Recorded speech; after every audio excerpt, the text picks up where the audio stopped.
जय गजानन मंडळी. चला तर आम्ही निघालो आहे आज ब्लॅक डायमंड सिटीमध्ये.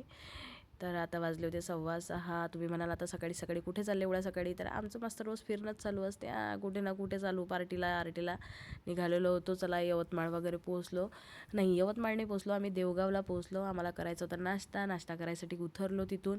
हृदयचं चालू होतं हे खातो ते खातो. तर बघा हे आहे तिथलं रेस्टॉरंट, इथे थांबलेलो होतो आम्ही. आमची एक गाडी यायची होती, त्यांची वाट बघत होतो. 2 गाड्या होत्या, आम्ही सगळेजण चाललो होतो का प्रोग्रामसाठी, ते सांगेलच मी तुम्हाला. बघा आमची फॅमिली आणि आम्ही त्यांचा वेट करत होतो. तिकडे आम्ही नाश्त्याची पण ऑर्डर दिली होती मस्तपैकी. बघा आमचा वडा आला गरम गरम आणि घेतला मग नाश्ता मारून मस्तपैकी. आणि मग चहा वगैरे आला, चहाची सुरकी मारून घेतली. आणि माझा लोसन दाखवतो मी तुम्हाला, लोसन पण सुरक्या मारून राहिला होता. बघा मस्त फुरफुर करते. चला तर निघालो तिथून आम्ही. निघाल्यानंतर मग यवतमाळ सिटी क्रॉस केली, त्याच्यानंतर मग लगेच ब्लॅक डायमंड सिटी आली. तुम्ही ओळखलंच असेल आम्ही कुठे आलो.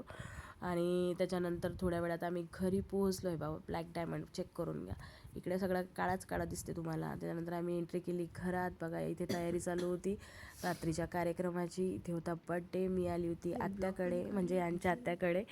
हे आहे यांच्या आत्याचं घर, म्हणजे माझ्या आत्या सासूचं घर आणि माझ्या जाऊच्या आईचं घर. ओळखा तुम्ही कसा रिलेशन आहे. तर आम्ही एंट्री केली. बघा किती छान दत्ताची सजावट केलेली होती. आणि सगळ्यात पहिली भेट घेतली जॉकीची. हा जॉकी आमच्याकडे होता 2 वर्ष, त्याच्यानंतर आत्याकडे पाठवला.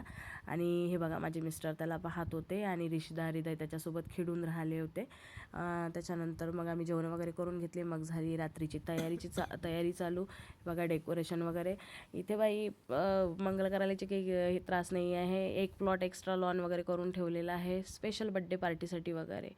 आणि बघा किती छान सुंदर असं डेकोरेशन केलं. हृदाचा बड्डे होता आज आणि आम्ही आलो होतो बड्डेला. तर सगळं काही मस्तपैकी बड्डे वगैरे सेलिब्रेट केला. हाय बाहेरचा लूक. आणि मग आता झाले 11:38, आमचं जेवण वगैरे आटोपले. मग आम्ही गेलो दुसऱ्या आत्याकडे, तिथे आम्हाला झोपायला जायचं होतं. हे बघा हे आत्याचं घर किती काही मोठं असो, त्याही आत्याचं घर मोठं आहे, पण भरपूर सारे पाहुणे असल्यामुळे आम्ही दुसऱ्या घरी आलो.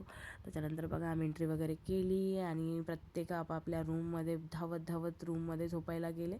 आणि आम्ही आमच्या रूममध्ये आलो. मग आम्ही आमच्या रूममध्ये दोघीजणी झोपायसाठी आलो वर. बघा ही आमची रूम होती मस्तपैकी. आणि मग बघा चेक करा. आणि मग आमची झाली गॉसिप चालू, गॉसिप वगैरे केली. Bye bye. असा होता आजचा माझा दिवस. Good night.